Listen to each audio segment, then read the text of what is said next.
l'adaptation de la parole à la distance, c'est un des thèmes principaux qui guide ma recherche, parce que effectivement, je me suis lancé dans la recherche avec le thème de la parole sifflée. C'est ce thème-là qui m'a amené à la recherche, alors qu'à la base, c'est vrai que j'avais pas forcément envie de faire une thèse, mais c'est la possibilité d'avoir une bourse sur ce thème-là qui m'a amené à ça. Et forcément, c'est un thème, comme il était très peu étudié, qui m'a amené à aller faire de la documentation pour mieux comprendre le phénomène. Donc à aussi essayer de mieux comprendre quels étaient les parallèles ou les similarités avec la voix pour pouvoir dialoguer avec les linguistes, et puis quelle était l'influence de l'environnement, parce que c'est un système de télécommunication où la propagation est très importante, puisque c'est vraiment télé, donc distance, communication, et puis c'est naturel, du coup il fallait aussi comprendre les langues, les différentes langues où ça survit, qui sont souvent des langues minoritaires, et donc les documenter. Donc en introduction, je voulais vous parler dans ma recherche des deux pôles d'activité dont Nathalie a déjà un peu parlé. Des pôles d'activité au laboratoire sur la conception, l'analyse, les tests, l'archivage, et puis sur le terrain, la collecte de données, la transcription avec des informateurs. Des fois, les informateurs sont aussi invités au laboratoire. Et puis, la vérification, une fois, donc ça suppose plusieurs allers-retours sur le terrain. Et puis, bien sûr, la possibilité maintenant, de plus en plus, de faire des tests perceptuels aussi directement sur le terrain, en adaptant la méthodologie à ce qui est possible là-bas, avec des personnes qui, bien souvent, ne sont pas forcément lettrés, donc avec des limites que ça représente par rapport à ce qu'on fait avec des étudiants à l'université. Cette recherche-là, elle peut être déclinée en trois axes ou être expliquée en trois axes: diversité, documentation, adaptation. Donc diversité des langues et des registres de parole. Je vous ai parlé de la parole sifflée, mais j'ai étudié aussi d'autres registres que je vous présenterai. Et vous voyez ici, sous l'intitulé instrument, une photo d'un tambour qui est un tambour-parleur d'Amazonie. On dit tambour-parleur, il imite la parole dans un registre de parole particulier qui est pour les communications publiques plutôt. Et bien sûr, dans un grand nombre de contextes, donc de contextes environnementaux, mais aussi de contextes sociaux d'utilisation, que j'expliquerai un peu plus tout à l'heure. Documentation parce que les données, donc pour collecter les données, mais aussi parce que souvent les phénomènes comme ce tambour les phénomènes étudiés sont souvent en voie de disparition, très peu utilisés, parce qu'ils sont liés à un mode de vie traditionnel qui est de plus en plus perdu, et aussi une aide, suite à la demande de certains interlocuteurs, une aide à la documentation et à la sauvegarde des données qui ont été documentées quand c'est des aspects patrimoniaux importants. Et un volet, donc tout ça pour étudier aujourd'hui l'adaptation du langage, l'adaptation en production, l'adaptation en perception et l'adaptation aussi au milieu de propagation. Pour avoir une approche heuristique de la perception, ou de la cognition, on peut dire, plutôt. Et c'est ce que j'ai appelé l'approche écologique, émission, milieu, réception, et dont je vais vous parler aujourd'hui. Rapidement, ça va être le seul slide sur la diversité de la documentation. Ça, c'est les langues sur lesquelles j'ai travaillé, donc je n'ai pas fait la description de ces langues, j'ai plutôt travaillé avec les linguistes qui ont fait la description ou qui travaillent sur ces langues-là, sachant qu'en plus certaines langues sont dominantes, d'autres sont dans leur pays, d'autres sont des langues très minoritaires avec des très petites populations, comme par exemple le Teco, qui a failli disparaître, qui est la seule langue amazonienne qui est seulement en Guyane française. Elle n'est ni parlée au Brésil ni au Suriname, et où je travaille tout le temps et où il y a énormément de choses à faire. et où la population est tombée à moins de 40 locuteurs pendant un moment. Et aujourd'hui, bon, il y a des initiatives locales de même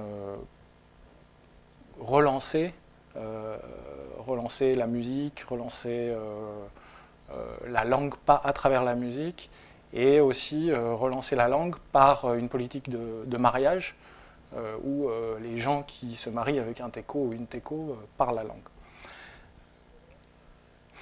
Donc j'ai documenté des données sur la voix parlée, la parole sifflée, dans environ 15 langues, toujours avec cette comparaison voix parlée, parole sifflée. Voix parlée, j'ai aussi beaucoup travaillé sur le français, c'était pratique ici. Et puis, quand je parle d'instruments, c'est des instruments parleurs ou des instruments comme le tambour, qui est l'instrument le plus connu, qui imite la voix.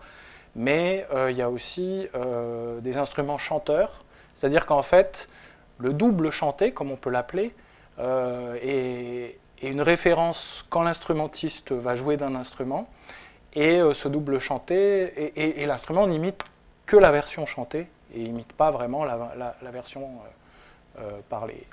Et du coup, quand on analyse ces instruments chanteurs, on est obligé, si on veut faire du travail linguistique, de faire 3 étapes: la voix parlée, la voix chantée et l'instrument.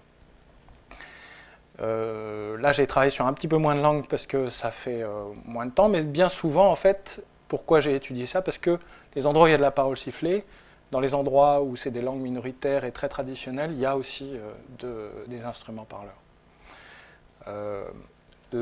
Et puis, pour mieux comprendre pourquoi la parole sifflée, dès ma thèse, j'ai fait des analyses préliminaires de la voix criée à distance, donc dans un cas particulier de voix criée, pas dans le bruit, et pas comme, par exemple, elle a été beaucoup étudiée ici au laboratoire, soit par toi, soit par, je crois, Maëva Garnier aussi.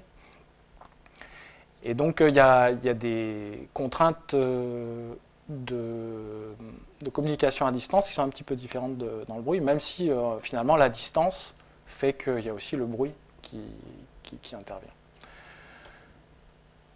Et puis d'autres thèmes qui sont particuliers, les onomatopées, la nasalité, à l'expérience que j'ai eue au Brésil, et où bon, la nasalité, il y a beaucoup de langues qui utilisent des aspects particuliers de la nasalité en Amazonie, avec des propagations du caractère nasal sur la phrase ou dans le mot, qui sont du coup intéressants, qui sont des particularités peu étudiées. J'en ai profité pour analyser ça. Tout ça est stocké déjà dans quelques bases de données professionnelles, une à la SOAS et d'autres au Museo Goldie, là où j'ai travaillé au Brésil.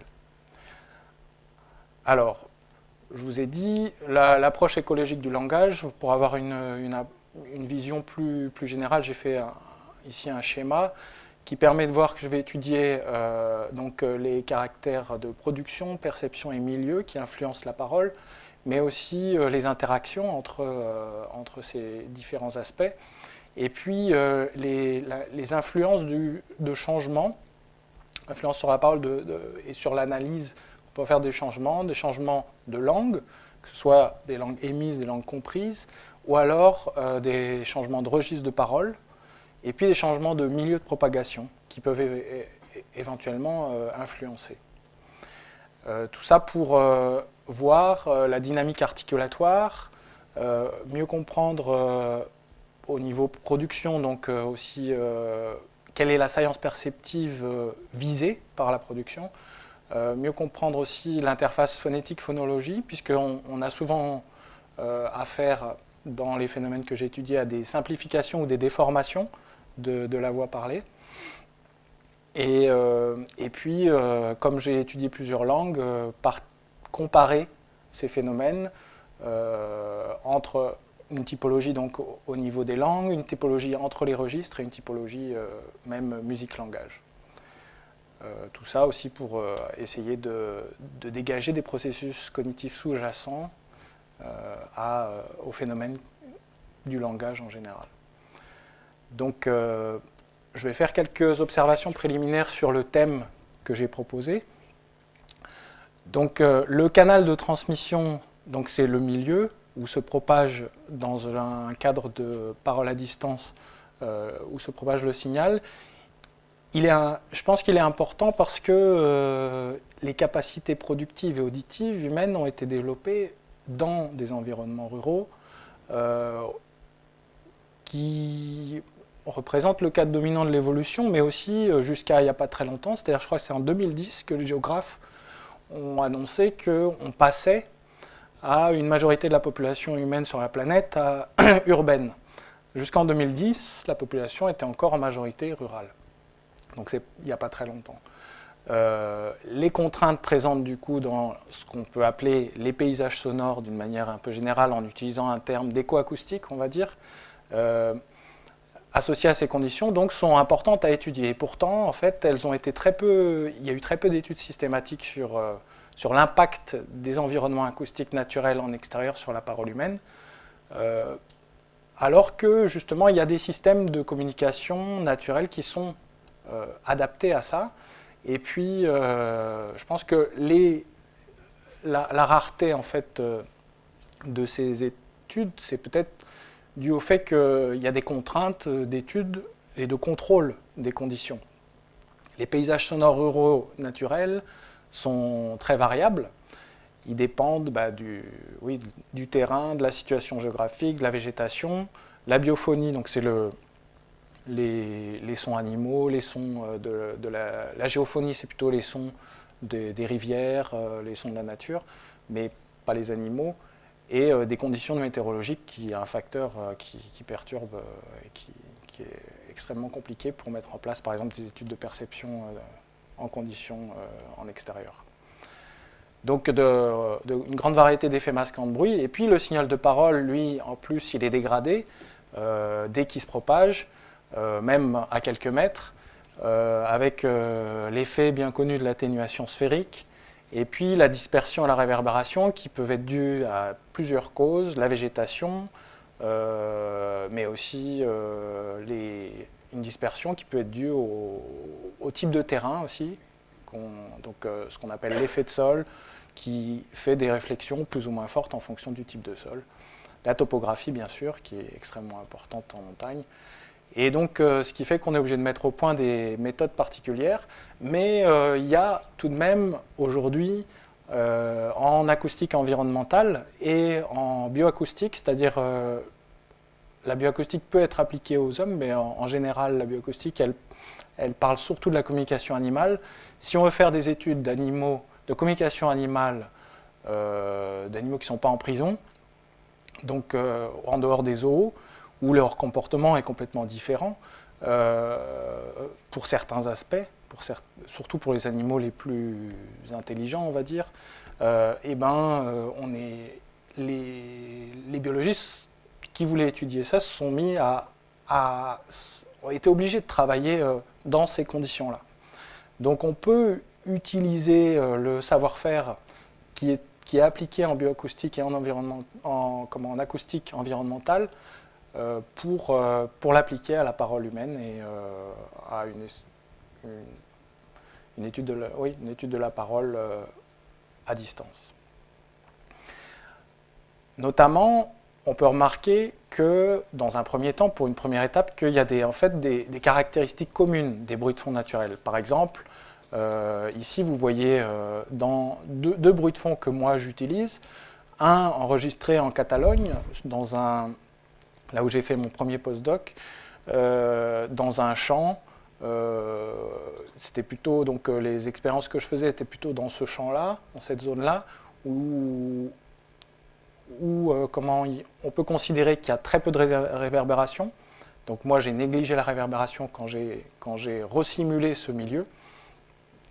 Et on voit que le bruit de fond, comme on est en Catalogne et qu'on est quand même si on est un peu loin, les bruits de la mer, qui sont des bruits basse fréquence qui voyagent très loin, sont un peu là. Donc on a un bruit de basse fréquence qui est assez fort. Mais en général, on a toujours des basses fréquences dans ce qu'on appelle les paysages sonores calmes et naturels, ou en anglais, encore en écoacoustique ou en bioacoustique, on utilise le terme natural quiet. Et puis en forêt amazonienne, on voit qu'on a toujours cette richesse des basses fréquences, mais on a aussi pratiquement à toutes les saisons, dans pratiquement tous les endroits, certains autres bruits qui sont quasi stationnaires aussi, et qui sont des bruits, par exemple, des insectes. Presque une omniprésence des insectes, sachant que les espèces changent un peu suivant les saisons. Donc c'est des bruits qu'on ne peut pas négliger quand on analyse ces aspects-là. Mais c'est des bruits qu'on peut extraire quand on resimule le milieu et qu'on peut sélectionner pour en faire une base d'études comme je vais vous montrer. Et puis c'est des bruits qui sont présents dans tous les milieux, du coup même en montagne, même ici, un peu partout. En plus, donc, comme je vous ai dit, il y a différents types d'adaptation de la parole à la distance, et donc d'où l'intérêt de faire ces études, d'essayer de voir comment, au niveau de l'émetteur, bien sûr, les signaux sont émis, quelle est leur logique, mais aussi qu'est-ce qui est perçu au niveau du récepteur réellement dans ces conditions de propagation. Et aux distances, donc là c'est des distances un peu nominatives, on va dire c'est dans un milieu forestier, par exemple l'estimation voix criée, non pas forestier justement, l'estimation de la voix criée, c'est une expérience que j'avais fait dans le Vercors justement, pas loin de Royan, bon, dans le Vercors, mais à côté de chez un ami qui habitait vers là-bas. Et puis, la parole sifflée, c'est des distances, on peut aller, suivant les milieux, beaucoup plus loin, mais en général, ces distances sont indiquées par les siffleurs, 2 km comme des distances acceptables en montagne. Tambouriner, ça va beaucoup plus loin, et on verra ça plus en détail tout à l'heure. Alors, pourquoi le sifflement et les percussions sont particulièrement adaptés à la télécommunication ? Les sifflements, ils sont les deux. De toute façon, le sifflement et les percussions représentent des bandes de fréquences étroites qui sont bien adaptées à la propagation parce que ça réduit les déperditions d'informations.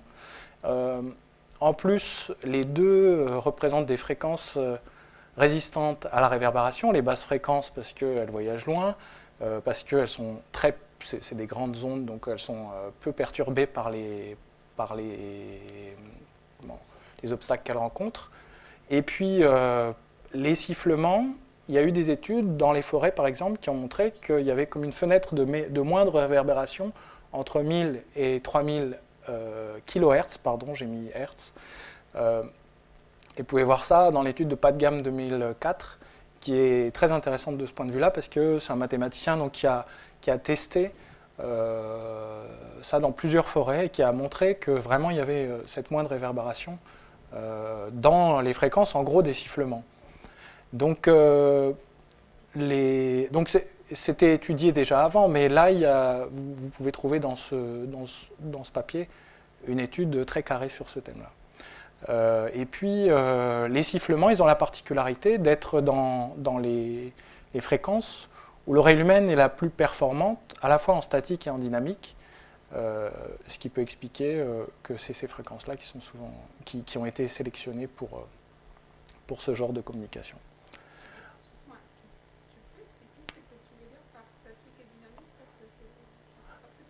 Alors, quand je dis statique, c'est les fréquences entre 1000 et 3000 Hz. C'est des fréquences où l'oreille humaine est la plus...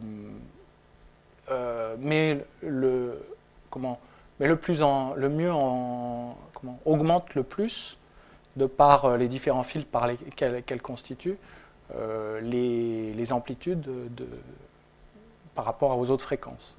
Et puis en dynamique, c'est quand on a une modulation, ces différences entre différentes fréquences à des temps très proches sont aussi les différences qui sont les mieux perçues par l'oreille humaine dans ces fréquences-là.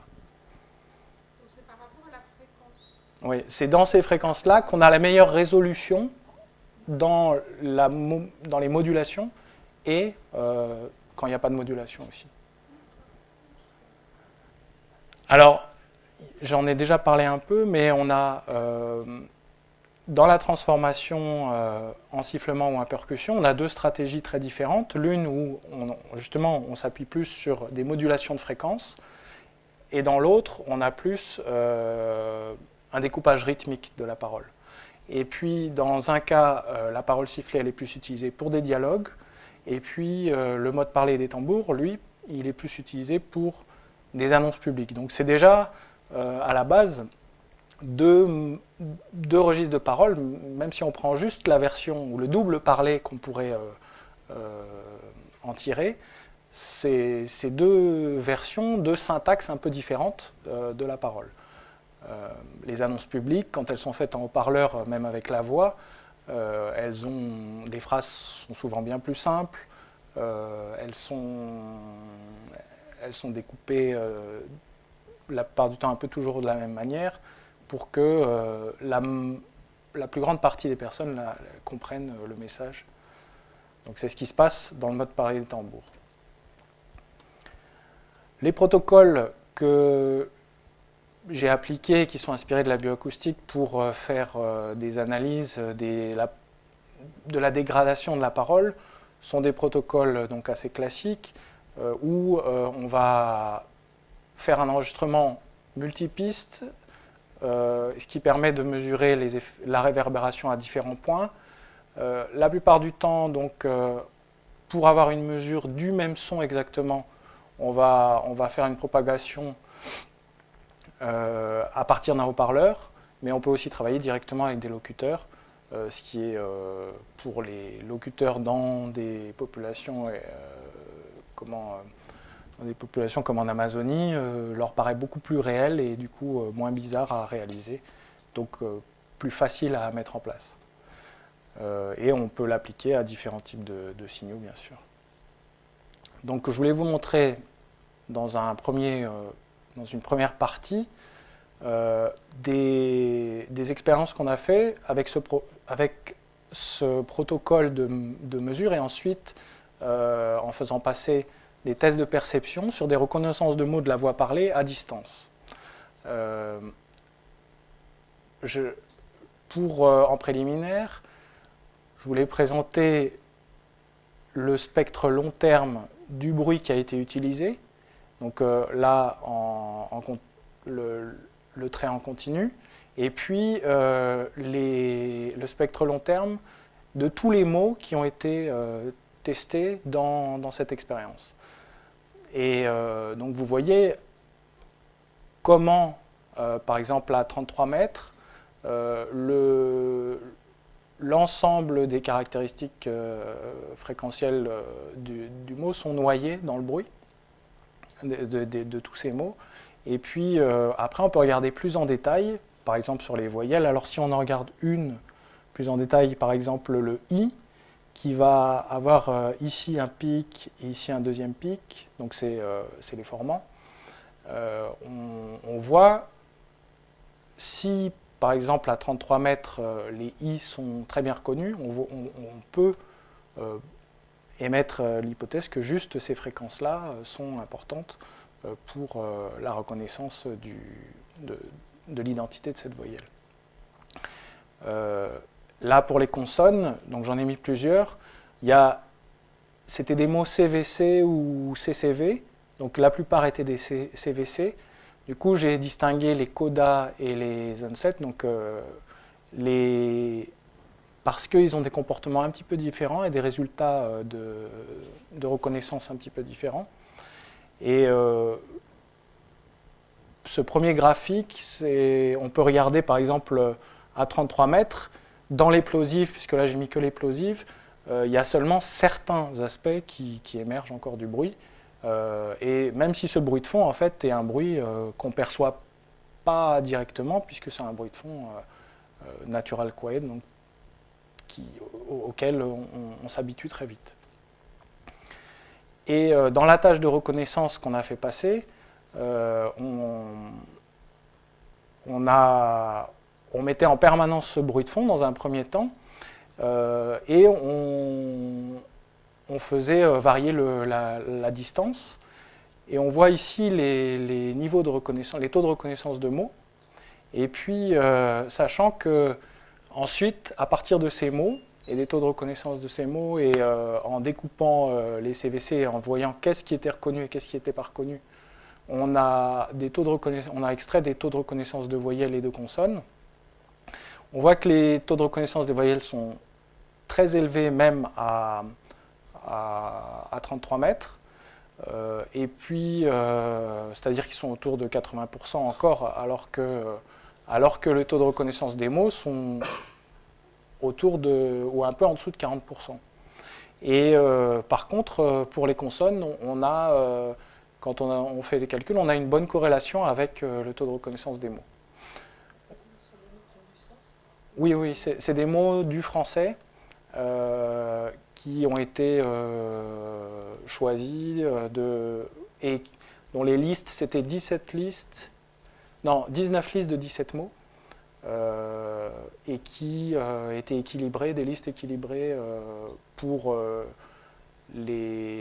l'occurrence des différentes consonnes et voyelles qui étaient présentes, équilibrées pour les voisins lexicaux, équilibrées par liste. L'équilibrage était fait par liste.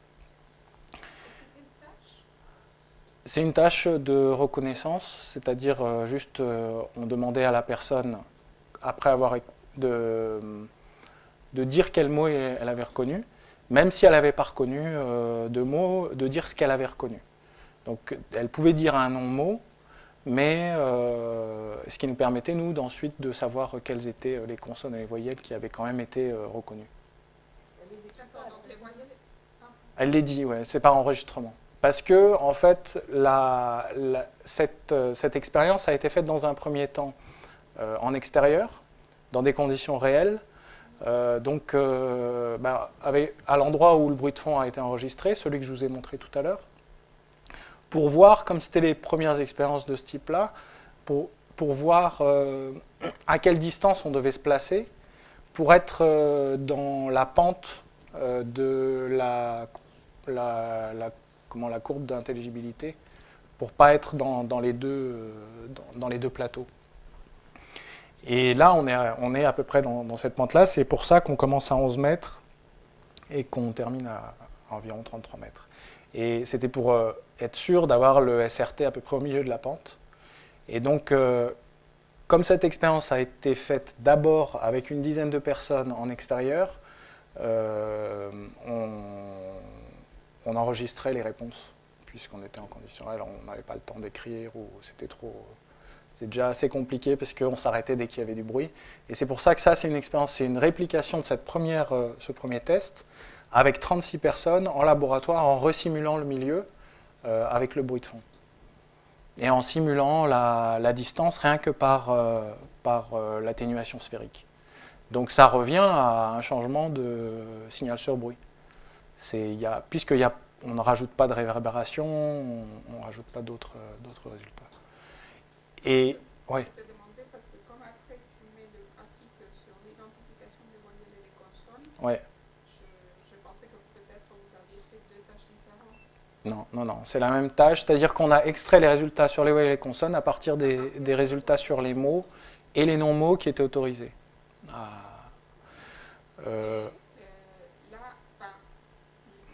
Les gens répondaient des non-mots. Ils pouvaient. Ils répondaient ce qu'ils entendaient. C'est-à-dire que, par exemple, à partir d'une certaine distance, on entend, mais des fois, des choses qui n'ont pas forcément le sens d'un mot, quoi. Mais on entend quand même des bouts. Du coup, on les laissait dire ça. Oui, mais comme il y a l'effet de supériorité du mot, moi, c'est ça qui me fait... Bon, on discutera après. Je trouve que c'est hyper intéressant, c'est pour ça que je te pose cette question. Ouais, mais pour le papier, on a eu un reviewer qui nous a parlé de ça, et donc pour cette tâche-là, il y a pas mal d'autres études qui ont regardé, et effectivement, il disait, est-ce qu'il n'y a pas un biais à cause de cet effet de supériorité du mot? Et donc, on l'a discuté un peu, effectivement. Mais bon, pour une première étude sur ça, c'était suffisant, en tout cas, pour analyser les consonnes et les voyelles. C'est intéressant, c'est pas du tout dans un esprit critique, c'est juste parce que je trouve que c'est très intéressant. Et ben, du coup, je vais continuer à décrire ce qu'il y a sur les... Non, parce que du coup, après, on a eu des discussions sur comment classer les confusions, par exemple. Non, plus que les confusions, comment classer les erreurs. Donc, finalement, on les a appelées les deletions, comment on dit en français? Voilà, les omissions, sachant qu'il y avait des erreurs qui étaient dues au fait que le mot n'a pas été du tout reconnu, puis d'autres erreurs qui étaient dues à des confusions, ou d'autres erreurs qui étaient dues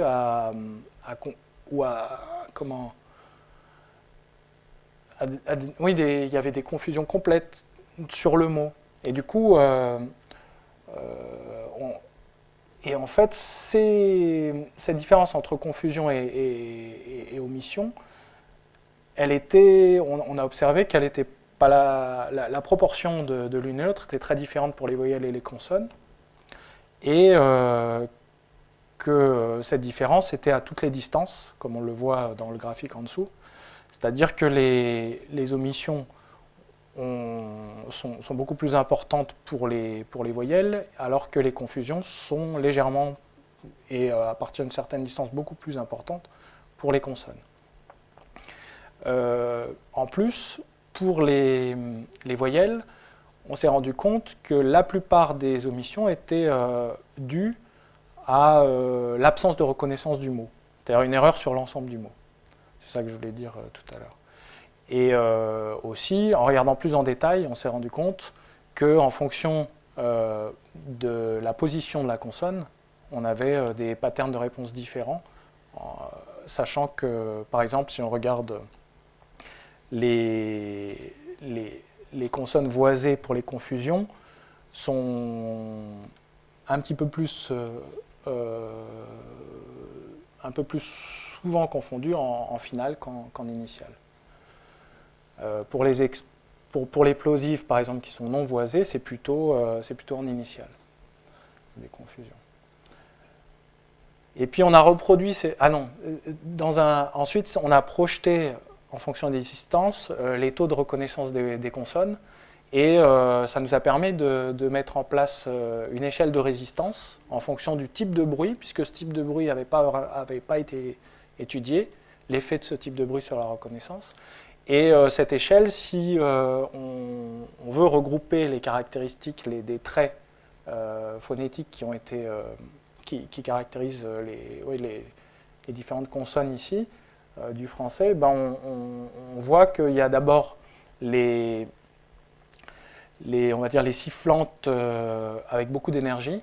Ensuite, il y a les semi-voyelles, donc avec des voisements. Donc toutes les sonores vont être ici, avec ensuite les liquides, les nasales, et puis des occlusives avec beaucoup d'énergie, et enfin, donc des plosives, et puis enfin, celles avec peu d'énergie, que ce soit des fricatives ou des occlusives. Et surtout, moi je pensais voir des fricatives, même les fricatives comme le F ou comme le Z, je pensais les voir dans les murs connus, mais ce n'est pas le cas. On trouve dans la littérature pas mal d'explications dans d'autres tests de perception, mais en général, dans la littérature, les gens parlaient surtout de l'aspect sonore et très peu de l'aspect sifflante. Et moi, en fait, à la base, j'ai mis en place ce test parce que je voulais expliquer le sifflement, l'efficacité. Donc on le retrouve ici. C'est même à 33 mètres, les S, par exemple, sont extrêmement bien reconnus. Et ça s'explique par cette bande de fréquences de fricatif qui est dans les fréquences élevées, bien au-dessus du bruit. Voilà. Et puis, juste pour terminer sur ce thème-là, on a répliqué cette expérience avec un peu moins de points de mesure, moitié moins de points de mesure, et puis un peu moins de personnes. Là, avant, il y avait 36 personnes, là, il y en avait 13. Et on a observé, pour observer, en réponse à des questions qu'on avait eues, la différence quand on n'a aucun bruit par rapport à un bruit comme ça qui apparemment n'est pas extrêmement fort. Et peut-être d'après certaines personnes qui nous avaient interpellés en conférence, en fait, n'avait pas changé rien par rapport à l'effet de distance seul. Et puis, on a répliqué aussi l'effet de corrélation, de reconnaissance mots et consonnes dans les deux conditions. Un effet de corrélation en fait, qui existe dans pas mal d'expériences de perception, mais avec des protocoles très différents de celui-là. Voilà. Donc maintenant, je vais passer à la parole sifflée. Juste une chose, on va voir tout à l'heure que la parole sifflée, c'est aussi une des raisons pour lesquelles j'ai fait ce test-là. Attendez. La parole sifflée, il y a des taux de reconnaissance des mots. Par exemple, il y a eu des tests faits par un chercheur français en Turquie qui s'appelle René Guy Busnel, qui est un des pionniers des études sur la parole sifflée. Et il a calculé des taux de reconnaissance de 70% avec des très bons siffleurs sur les mots. Ce qui est assez important quand même, vu la réduction que vous allez voir.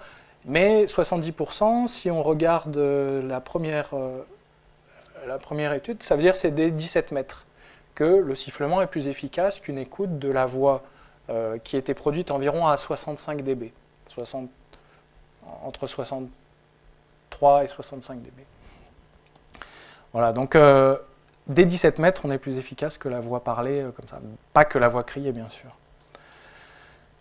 Et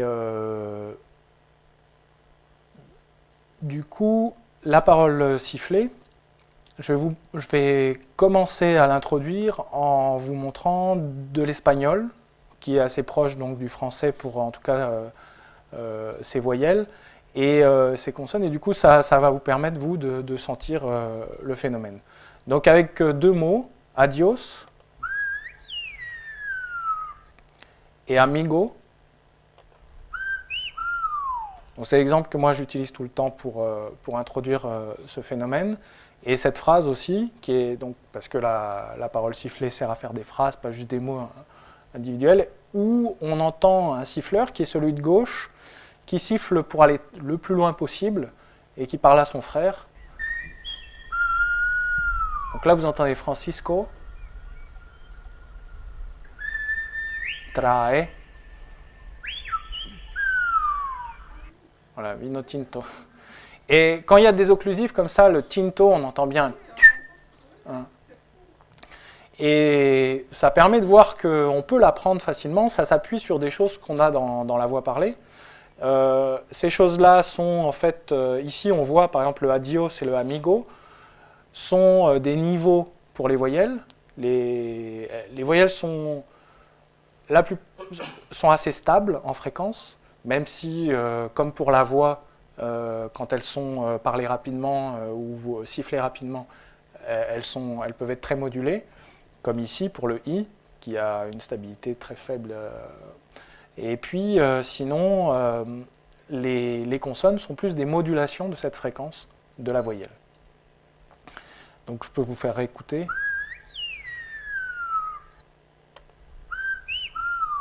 Et alors, il y a différentes techniques. À La Gomera, donc, qui est une île des Canaries où la parole sifflée est encore utilisée, était presque en train de mourir et puis maintenant a même été déclarée au patrimoine de l'UNESCO. Du coup, il y a des cours même à l'école primaire.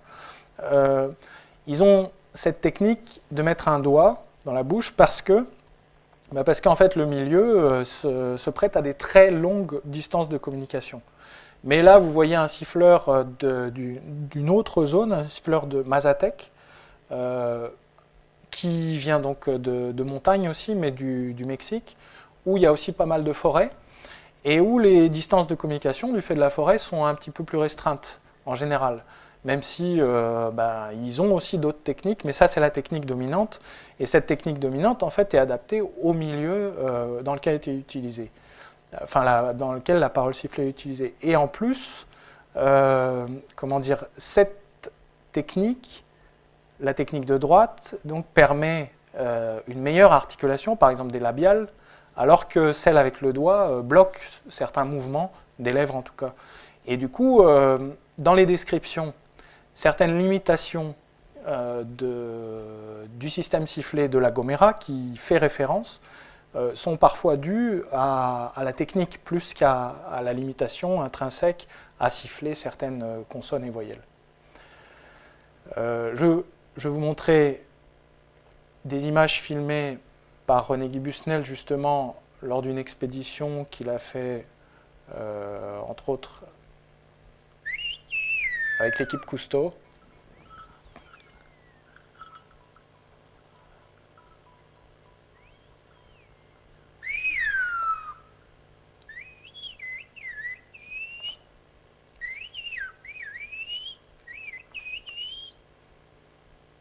Et qui montre à quoi ça pouvait servir, quoi.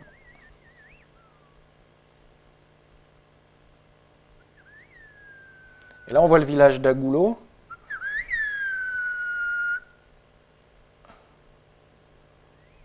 En contrebas.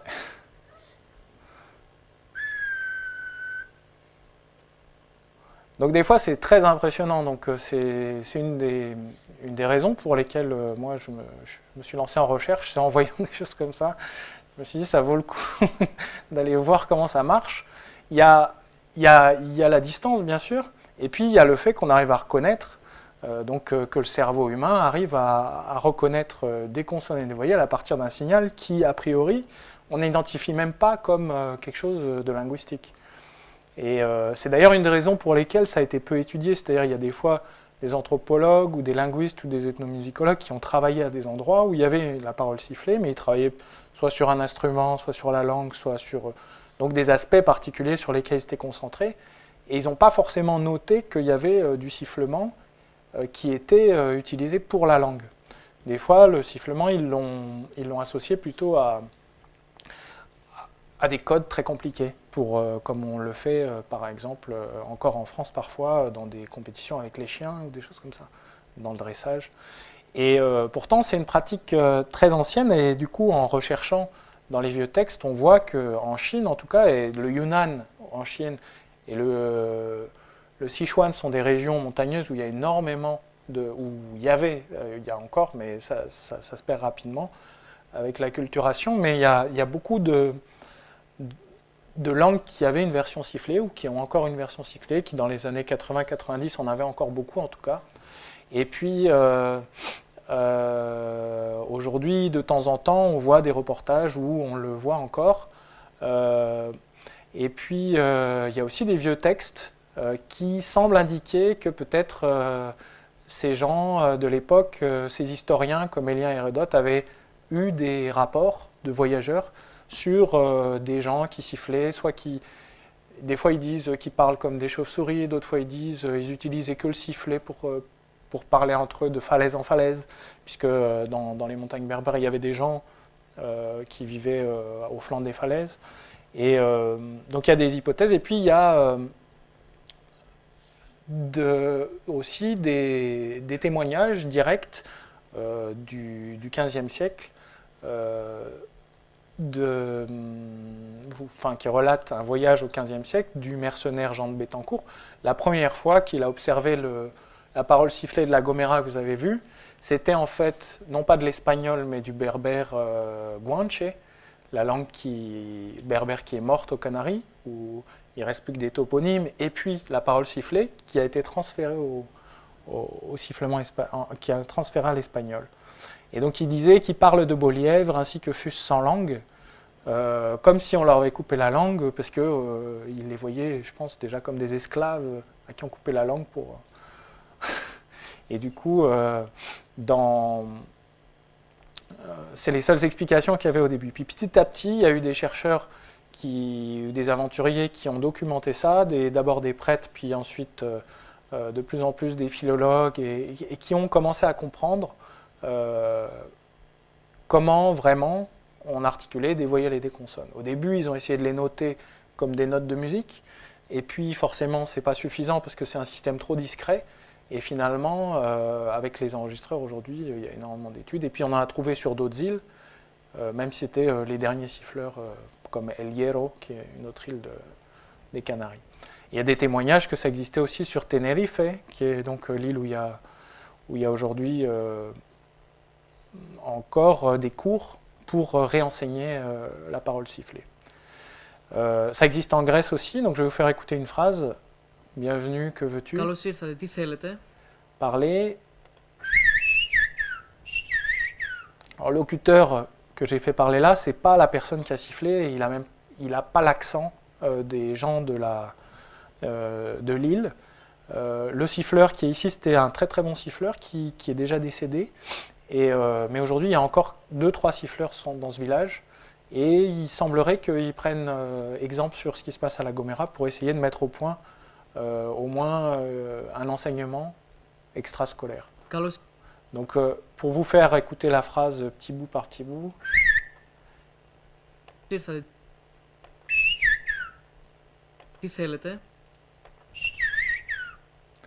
Et donc vous voyez que l'os se prononce et donc c'est un peu caillot. Donc il y a des réductions au niveau des consonnes. Comme on va voir, il y a des réductions au niveau des voyelles. Et ces réductions, elles sont, là on voit la même phrase, elles sont liées à la proximité d'articulation de certaines voyelles et certaines consonnes. Et on voit ici, par exemple, que ce qui est imité, par exemple, dans le i, je vous ai montré tout à l'heure amigo et adios. Le i était très élevé en fréquence, le o très bas, et en grec, on a la même chose, où le a était assez bas. Donc, il y a des différences d'articulation entre les deux langues, et ces différences se retrouvent en sifflement, on va le voir. Mais il y a des très fortes similarités aussi. Et ce qui imite un i, par exemple, on peut le voir après en comparant au turc, en être sûr que c'est en fait pas seulement le formant 2, mais c'est plutôt la proximité entre des formants proches, le fait qu'il y ait une intégration perceptuelle de ces formants, ou peut-être un saut vers le formant 3 lors de l'articulation, donc un saut de la fréquence de la zone du formant 1 de la zone du formant 2 à la zone du formant 3. Ça, c'est vrai pour ce qui est articulé devant. Ce qui est articulé plus en arrière, il semblerait que ce soit plutôt des proximités entre des formants 1 et 2, ou seulement le formant 2 pour ce qui est le « et », par exemple. Donc, en fonction de ce qui est sifflé, ça ne va pas exactement la même chose, même pour les voyelles, qui va être imitée par rapport à la voix. Là, je voulais pour avoir un dialogue un peu plus long, vous montrer une petite animation qui a été faite il y a longtemps. Mais du coup, vous pouvez entendre un peu plus de grec. Et donc, c'est très bien, c'est différent d'un code. C'était pour Kalimera.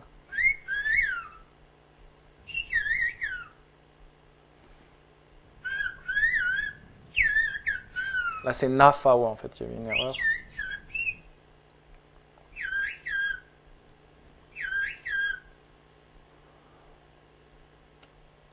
Voilà, c'était pour expliquer, parce que effectivement, même auprès du grand public, il y a toujours cette surprise que en fait, c'est bien de la parole et pas des codes, même si ces codes sont très compliqués, et faire la différence entre les deux.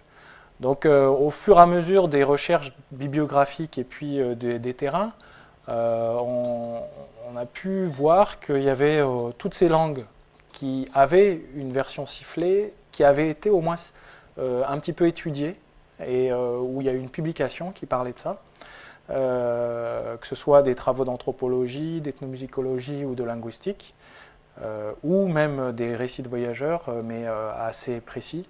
Et puis, on voit que là, j'ai mis en évidence les milieux pour montrer qu'en fait, cette parole sifflée existe dans des milieux caractéristiques en fonction des contraintes de ces milieux sur la communication à distance. Ce n'est pas les mêmes contraintes. Dans les montagnes, c'est plutôt parce qu'on va avoir beaucoup plus d'occasions de se voir à distance. Et puis, il y a une grande contrainte sur le déplacement, c'est-à-dire que pour se rendre pour discuter avec une personne qu'on voit, il faut énormément de temps. Donc, c'est pour raccourcir ce temps de trajet et ce qui permet la communication. Et donc, forcément, avec les voitures, avec les téléphones aujourd'hui, quand il y a une couverture, l'intérêt de la parole sifflée est réduit. Ensuite, en forêt, c'est plus des contraintes liées à la chasse.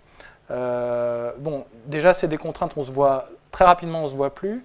Et puis, en Amazonie, c'est des 20 mètres, même des fois moins. Et puis, donc, pour localiser la personne d'abord, et puis ensuite, interagir avec elle pour coordonner la chasse, par exemple. Et puis, ça a un autre avantage, c'est que, puis tous les siffleurs le signalent, c'est qu'en fait, on est noyé dans les bruits de la forêt par le sifflement.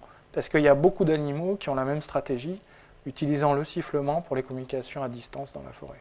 Donc on est beaucoup plus caché, même si quand on s'approche de la proie, en fait, on fait plus de bruit, ou alors on fait des bruits d'animaux carrément, qui deviennent des codes.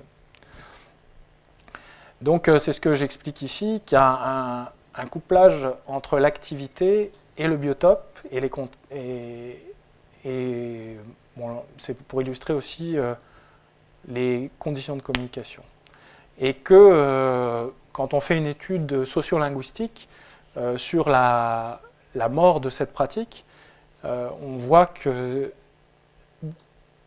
une perte de l'activité ou une perte du biotope peut engendrer la mort de la parole sifflée, ou des fois les deux.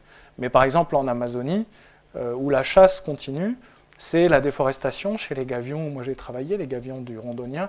C'est vraiment la déforestation qui va engendrer la perte de la pratique de la parole sifflée, mais aussi de toutes les activités traditionnelles qui sont associées au mode de vie lié à la chasse.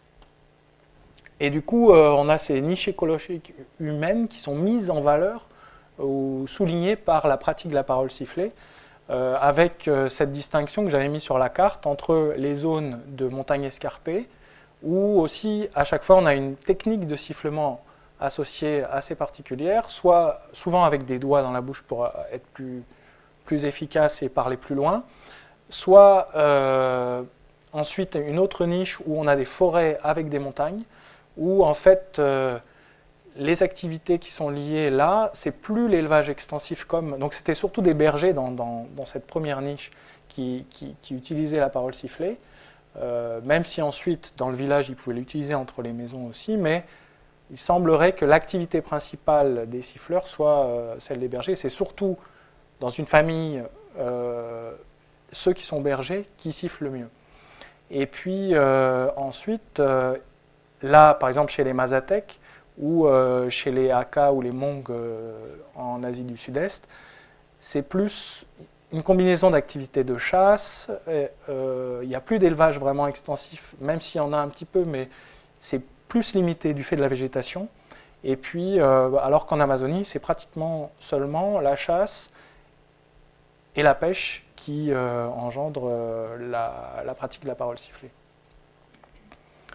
Et puis, du coup, dans ces milieux, on peut faire aussi des expériences pour voir si, et c'est ce qu'on a commencé à faire, et ce que je vais continuer à faire ici, c'est pour voir si les caractéristiques qui distinguent, par exemple, un hata d'un haya, sont toujours perceptibles, même à 750 mètres. À partir de quand elles sont perdues, et comment est cette courbe, peut-être, d'intelligibilité au niveau de la parole sifflée. Est-ce que la pente est très abrupte ou alors très progressive?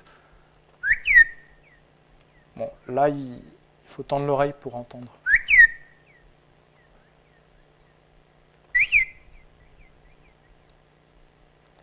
Parce que malgré tout, comme quand on enregistre de très près, le ye ici de haya est continu. Mais plus on s'éloigne, plus il va ressembler à un ta. Mais c'est la pente, la différence de pente qui est toujours perceptible. Et donc c'est sur ces différences de pente ensuite qu'on peut travailler pour essayer de comprendre les limites de la perception humaine et de catégorisation aussi. Je voulais vous montrer maintenant ce qui se passe en Amazonie dans une langue qui est tonale.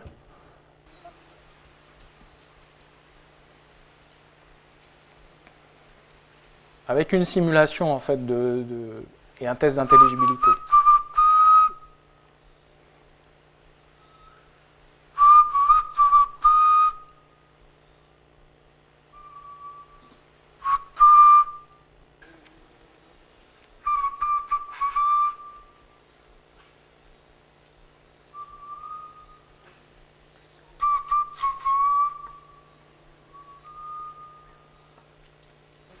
tenta sacar topo de matar, né? Aí responde até é assim nós estamos só avisar para aonde o bicho ele vai, né? Aí nós estamos atrás para matar, né? Anta, o queixada também, né?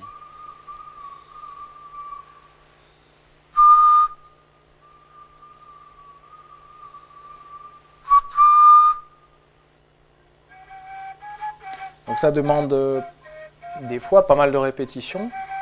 Vous avez vu qu'il y a plusieurs fois des confirmations, comme dans beaucoup de communication à distance. Et je vous l'ai montré aussi pour voir la technique de sifflement qui est utilisée là, qui baisse les fréquences assez drastiquement, et qui du coup, quand on l'a repropagée, quand on repropage les sons de la voix et des deux techniques de sifflement qui sont utilisées là-bas, c'est-à-dire la technique bilabiale, telle que comme on l'utilise avec les deux lèvres, et puis cette technique dans la main, qui est ici, on voit qu'elles sont bien en dessous de la fréquence perturbante et pratiquement omniprésente des insectes. Sachant que là, c'est assez bas.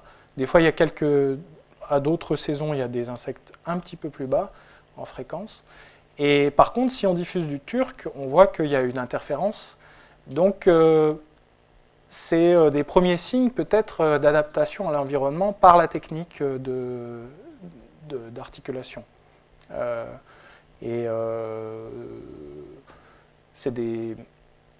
dur de dire que c'est ça, mais on constate que comme chez les espèces animales, en particulier chez les oiseaux, on observe un partitionnement et une confirmation de l'hypothèse de l'adaptation acoustique pour les communications à longue distance.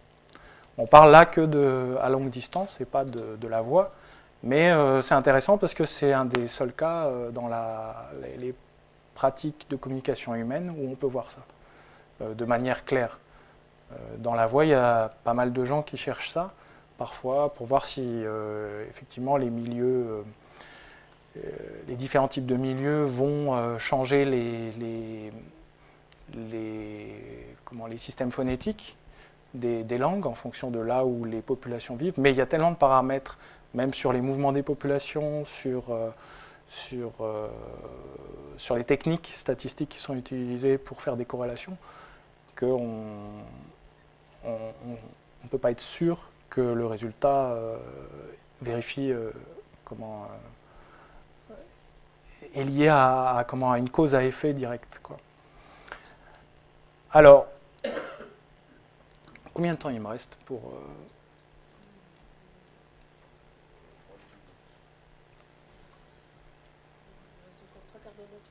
Ouais, ok. Ouais, d'accord. Donc je vais développer l'aspect typologique. Donc je vous ai présenté déjà ces deux langues. Elles font partie en fait de deux types typologiques très différents où on n'a pas la même stratégie pour transposer la parole en sifflement. Le premier type, c'est les langues tonales. Du fait en fait que la source sonore n'est plus et seulement le conduit oral, ça neutralise les possibilités de distinction qu'on a dans la voix entre le timbre et le pitch. Et du coup, les langues tonales, comme elles utilisent le ton et donc le pitch comme un élément de distinction lexicale, elles vont privilégier l'imitation du pitch. C'est ce qu'on voit dans...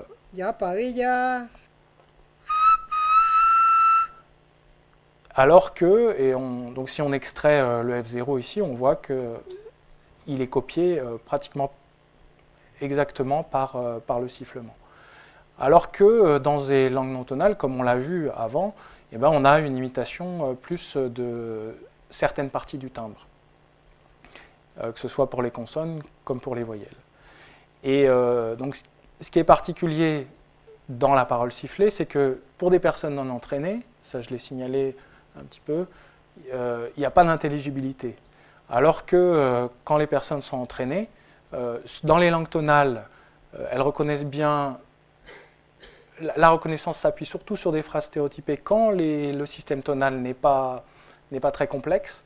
Et bien sûr, une influence de la complexité tonale. Par exemple, en Hmong, où il y a beaucoup plus de tons qu'en Gavion ou en Surui, on va avoir la possibilité de faire des phrases bien plus complexes et de faire passer plus d'informations par le sifflement.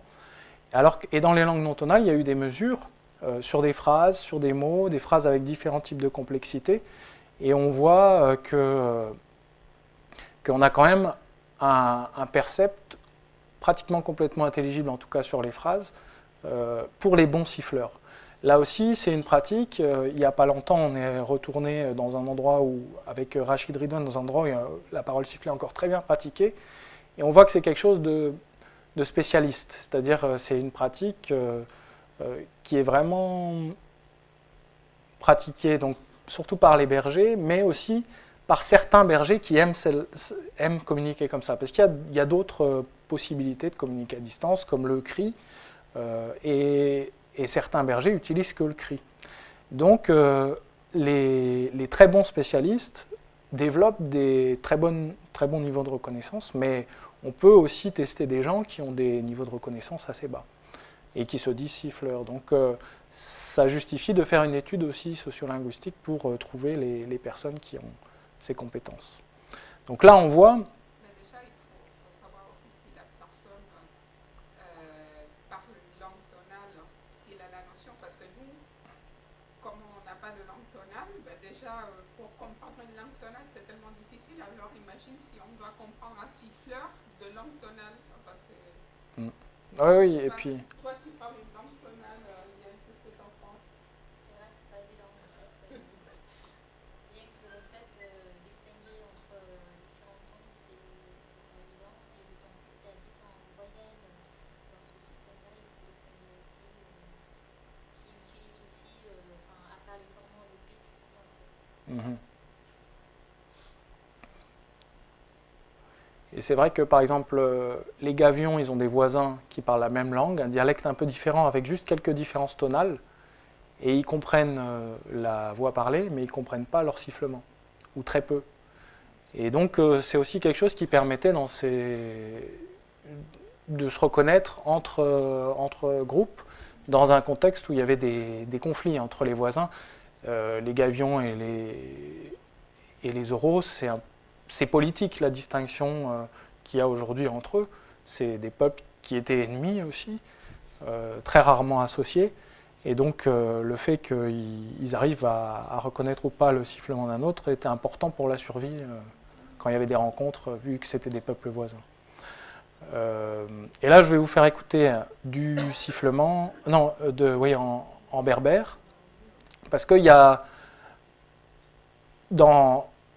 c'est ce que j'allais dire, il y a une approche, donc ça permet une approche alternative de l'interface phonétique-phonologie, et il y a des langues qui le montrent mieux que d'autres, ou alors quand on rajoute des langues dans la comparaison typologique, on va découvrir des nouveaux caractères qui sont mis en évidence par le sifflement, et en berbère,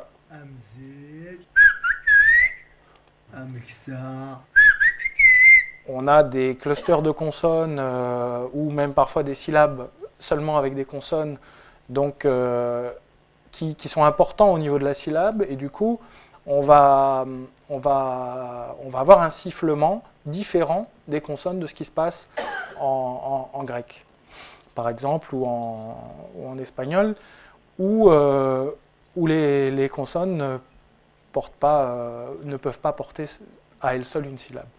Et puis on a des caractères intermédiaires à cette distinction typologique qui sont par exemple présents en Yupik ou en Yupik sibérien, où en fait il y a tellement d'effets d'accent, donc différents types de stress qui sont décrits et qui affectent l'intonation, que la personne va osciller entre les deux stratégies suivant qu'il y ait du stress ou pas, de l'accent ou pas sur la syllabe.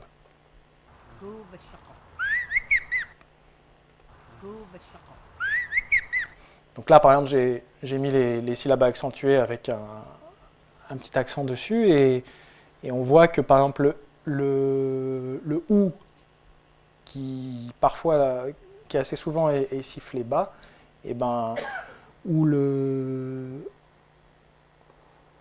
Bon, là, on ne voit pas bien sur cet exemple, mais je pourrais vous montrer d'autres exemples où on voit plus clairement qu'on peut avoir un A ou une syllabe qui est sifflée très bas, qui, quand elle est accentuée, elle est sifflée aussi aucun I, du fait de ça. Et puis, je voulais rapidement vous montrer ce qui se passe en turc, en comparant les systèmes vocaliques sifflés en turc, où là, on a une plus grande complexité, qui permet d'avoir, par comparaison typologique, une meilleure idée de ce qui se passe au niveau des formants, notamment dans la distinction de ce type de I par rapport à des sons comme le E, et donc où on a quand même les formants qui...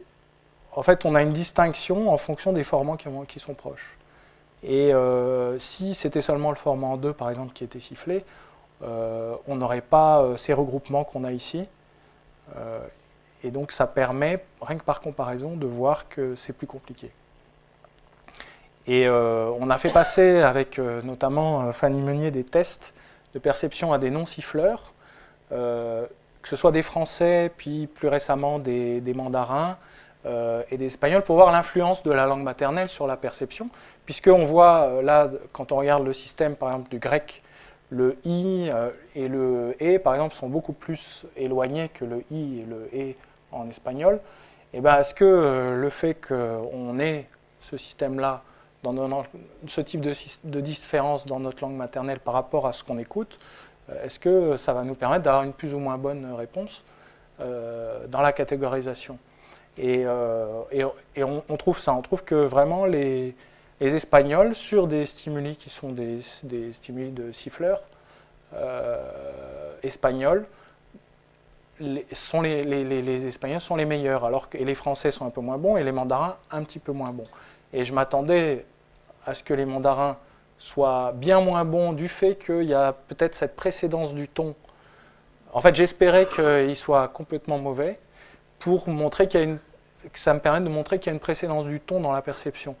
Mais en fait, je n'ai pas trouvé ça. On trouve qu'ils arrivent quand même bien à la tâche, ce qui montre qu'en fait, il y a les deux qui jouent. Et en plus, comme le « et » est très peu présent dans cette langue-là, c'était pas le bon protocole pour montrer ça. On a un résultat qui est peut-être pas celui que j'attendais au départ, mais qui est intéressant quand même, parce que ça montre qu'ils arrivent très bien à la tâche. Ouais. Je vais peut-être sauter cette partie-là. Je vous ai déjà fait écouter un petit peu de berbère. Je vais vous faire écouter peut-être un son de phrase.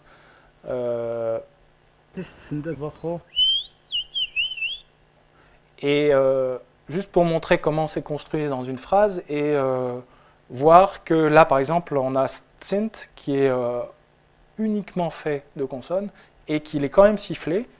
Le sifflement, du coup, s'appuie sur plus le voisement de certaines consonnes, comme le schwa dans les langues qui utilisent le schwa. Et d'ailleurs, quand on regarde la distribution des voyelles en tamazigh, eh ben on voit que pour le schwa, on a beaucoup plus de variabilité, et que cette variabilité, elle dépend des consonnes qui sont autour. Et c'est ce qu'on voit ici. Par exemple, alors, ce n'est pas toujours exactement un choix en plus, mais il y a une influence de la consonne qui est autour sur des fois le sifflement du cluster de la consonne, qui, du fait qu'on a en sifflement une articulation un peu plus décrite, une surarticulation, on a des apparitions de schwa qu'on n'aurait pas dans la voix parlée non surarticulée. Donc on voit ici que par exemple les labiales, les uvulaires vont vers le bas, tirent le sifflement vers le bas, alors que des coronales vont les tirer vers le haut. Bon, ça je vais le sauter, je pourrais vous montrer. Et puis pour passer à la parole tambourinée, vous montrer juste une étude qu'on a fait sur ça, sachant que la parole tambourinée est essentiellement connue en Afrique. Moi, j'ai surtout travaillé en Amazonie, du coup, c'est le seul système tambouriné d'Amazonie qu'on a étudié. La grande majorité des langages tambourinés reproduisent des contrastes tonaux, ça a été décrit comme ça, et puis il y a une syntaxe propre qui est liée au fait que c'est de la communication publique, mais qui est liée, et du coup, dans cette syntaxe propre, on encadre le message qu'on veut faire passer et qui va varier de formules typiques, c'est comme ça que ça a été décrit par Simra Rom et Franz Cloarec-Heiss, comme des formules très stéréotypées, mais qui permettent aux personnes qui ne connaissent pas très bien la parole tambourinée de quand même savoir le contexte, et pour ensuite essayer de décoder la partie informative qui varie. Il n'y avait aucune étude rythmique systématique, donc c'est vers ça qu'on s'est dirigé pour l'analyse de ce type de tambour, qui est le seul qui semble survivre un petit peu en Amazonie. Il est à la frontière entre le Pérou et la Colombie, sachant que la langue était parlée aussi au Brésil, mais elle a disparu de là-bas. Donc il y a un missionnaire qui avait déjà fait des études sur ce thème il y a longtemps, à un moment où c'était beaucoup plus vivant qu'aujourd'hui. Et j'ai travaillé sur ce thème-là avec... donc moi je suis allé sur le terrain, j'ai commencé à analyser ça, et puis quand j'étais sur le terrain, on m'a dit qu'il y avait un linguiste allemand qui s'appelle Frank Seffart et qui travaillait sur la langue, la même langue en Colombie, et qui venait d'arriver qui était passé quelques mois ou quelques semaines avant, et qui avait lancé un gros projet de documentation. Donc c'est à partir des données que lui a documentées sur l'ensemble de la langue, dont en partie le tambour, que j'ai travaillé en collaboration avec lui. Et on a publié une première étude, mais l'étude continue. Et le résultat principal qu'on a obtenu dans l'étude rythmique, donc c'est une langue qui a 2 tons, donc il y a différentes hauteurs de tons qui vont être... ces 2 hauteurs de tons vont être jouées sur le tambour, sur la partie intérieure du tambour. Il y a un tambour plus haut en fréquence, qui est donc le tambour le plus petit, et le plus gros va jouer le ton le plus bas. Et donc il est comme dans un hamac, le joueur se met au milieu et envoie des messages. Plusieurs personnes peuvent venir dans cette maison pour jouer du tambour. Ce n'est pas réservé à qu'une seule personne. S'il y a un message à passer, il suffit de... Là aussi, ça marche par introduction, on dit à qui on s'adresse, ensuite on dit à peu près ce qu'on va dire, ensuite on passe le message qui est vraiment le caractère informatique, et ensuite on conclut, pour bien dire qu'on a conclu. Voilà. Et ce qu'on a montré... Donc la documentation de Frank Seffart, elle a été faite sous Elan, à noter, mais par contre, il n'y avait pas toujours la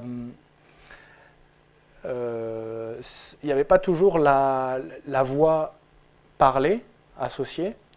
Et par contre, du coup, il y avait juste les annotations. Et donc, on a dû, par rapport à la notation, faire des hypothèses sur qu'est-ce qui était joué entre deux pics de percussion, puisque c'est ça la chose la plus facile à identifier automatiquement dans le signal pour un tambour, c'est cette percussion. Et donc, mais on avait un problème de découpage. Est-ce que on commence au début de la syllabe ou est-ce qu'on commence sur la voyelle? Et donc on a émis des hypothèses. On a trouvé que c'était les pics de voyelle, ce qui est assez logique pour les gens qui travaillent sur le rythme dans la parole. Mais il fallait le montrer dans un premier temps. Alors je vous propose juste de voir les différentes hypothèses qu'on a émises et puis vous faire écouter cette phrase-là. Donc la phrase qui est inscrite ici, c'est, je vais vous la jouer en deux bouts.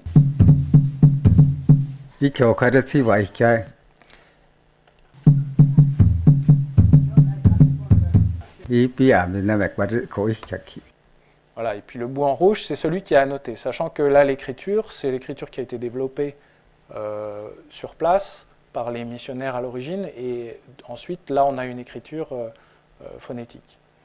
Enfin, ouais, là, on a une écriture phonétique qui est la plus proche possible de celle-ci. Et puis, la phrase en entier, en fait, c'est la phrase continue après, elle est jouée ici.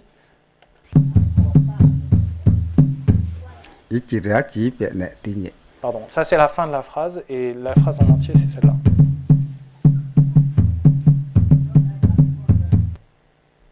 Voilà. Donc, sur ce type de signaux, il faut être bien entraîné pour reconnaître ce qui passe. Et du coup, nous, on était un peu perdus au départ. Et du coup, c'est vrai que il fallait qu'on fasse l'hypothèse de la syllabe pour voir si... Même, on a fait d'autres hypothèses ensuite. C'est celle-là qui est ressortie statistiquement, parce qu'il y a des choses illogiques qui se passent quand on fait le découpage syllabique. Par exemple, quand on rajoute des consonnes et des voyelles, par exemple ici, on rajoute des consonnes ici, on a quelque chose qui est à peu près qui est un petit peu plus élevé en fréquence en moyenne. Et donc, on a invalidé celle-ci. Mais quand on essaye de rentrer plus en détail, l'origine de cette étude, c'est un travail de Simra Rom et Franz Clorek-Hayes qui disait que dans le Banda Linda, en Centrafrique, ils trouvaient que, par exemple, les labiales étaient jouées en tambour beaucoup plus courtes. Mais il n'y a pas d'études statistiques, c'était juste des exemples, comme il y a des fois les gens qui font de la description font en linguistique, et sans études plus approfondies. Mais ça faisait sens, parce qu'ils disaient que les occlusives, qui en général sont caractérisées par un temps d'occlusion assez long dans la voix, étaient jouées avec un temps plus long en tambour. Donc je voulais vérifier ça, si on le retrouvait là. Et on n'a pas vraiment, on a des tendances, mais on n'arrive pas statistiquement à faire émerger des tendances, parce qu'il semblerait qu'il y a un autre phénomène qui se passe, c'est que chaque mot a ses caractéristiques rythmiques. Et donc on serait un peu dans un système lexical tambouriné, et même quand on apprend la parole sifflée, ça fait sens. Moi, je sais que je connais les mots en espagnol sifflés, que j'ai déjà entendus, qu'on m'a répété plusieurs fois, et parce que quand on les siffle vite, souvent les gens les sifflent vite, donc on développe comme un système parallèle sifflé, sachant qu'il s'appuie sur le système parlé. Ça ne veut pas dire que c'est une autre phonologie, mais ça veut dire que dans le système d'apprentissage, c'est comme la méthode globale, on a du par cœur qui joue et qui est important. Et apparemment, pour le tambour, où c'est encore plus stéréotypé, c'est peut-être plus ça qui impacte les changements phonétiques. Une question que je voulais te poser, que tu en parles, c'est vraiment systématique que toutes ces façons alternatives de communiquer sont basées sur, à l'origine sur la parole de ceux qui les utilisent? Non, il y a d'autres modèles qui sont, par exemple, surtout en Océanie.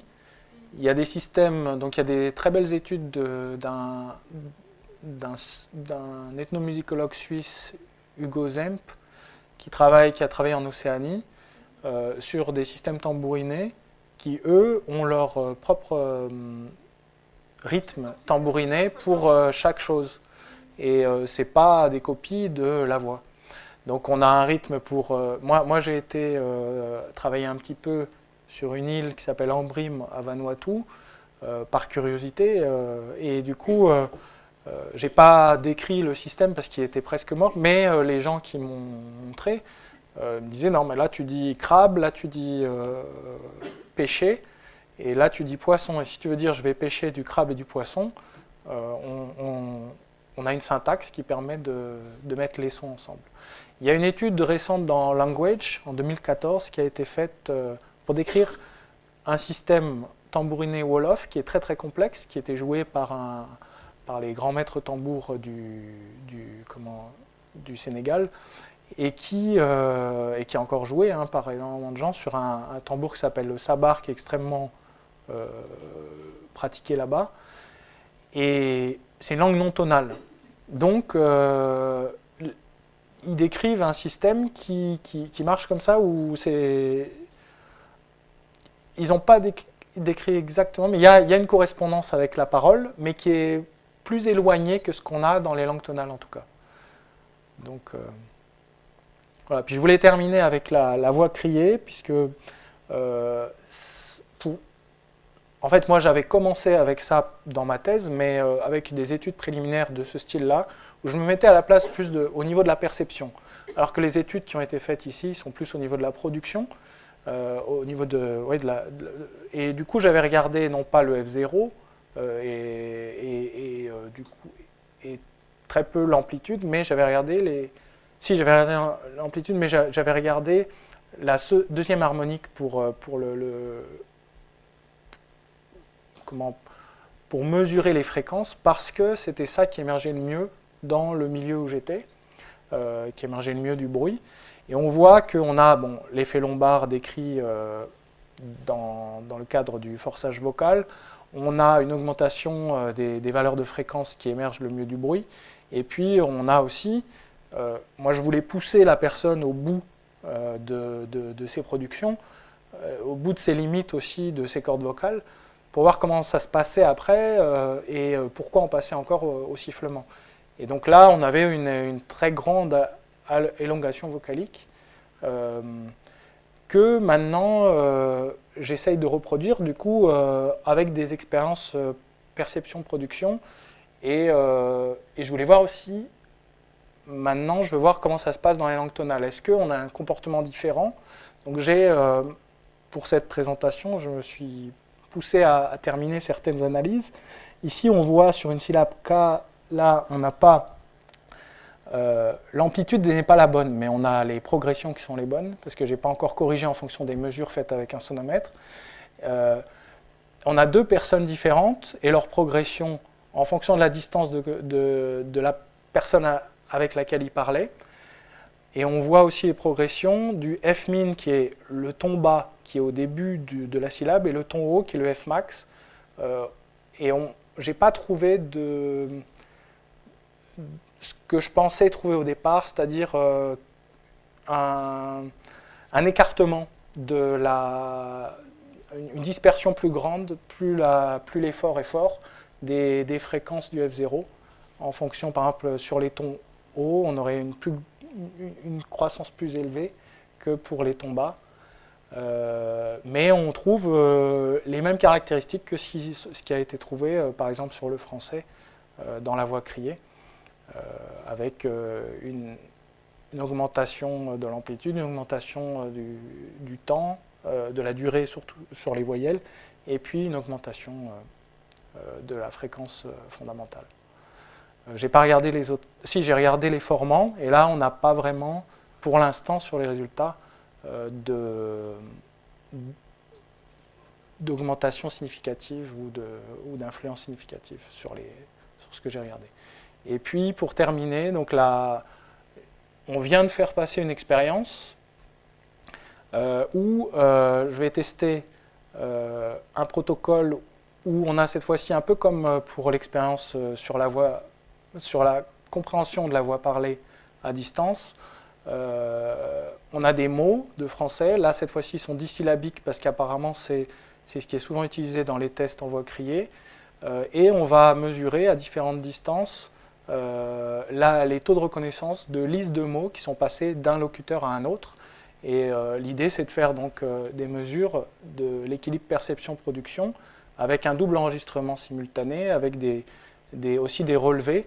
Là, on s'est mis dans un cadre de forêt, des relevés floristiques, des relevés météo. On a eu de la chance, là, il y a quelques mois, non, le mois dernier, en fait, on a fait l'étude dans des très bonnes conditions météo, alors qu'il y a 2 mois, on avait commencé l'étude avec des moins bonnes conditions météo. Et les résultats sont encore en train, commencent tout juste à être analysés. Et même les signaux à découper. Et du coup, je vais proposer un stage ici et puis aussi auprès du du master d'écologie et éthologie à Saint-Étienne, dans le cadre duquel j'ai fait un TP pour cette expérience. Et donc je voulais vous montrer la tâche. Ballon. Sono. Répète. Bitume. Bâton. Carotte. Répète. Sauna. Cador. Serrure. Tonneau. Ruisseau. Bonhomme. Rotin. Bon, voilà. Je vous remercie de votre attention, d'avoir suivi tout ça. Et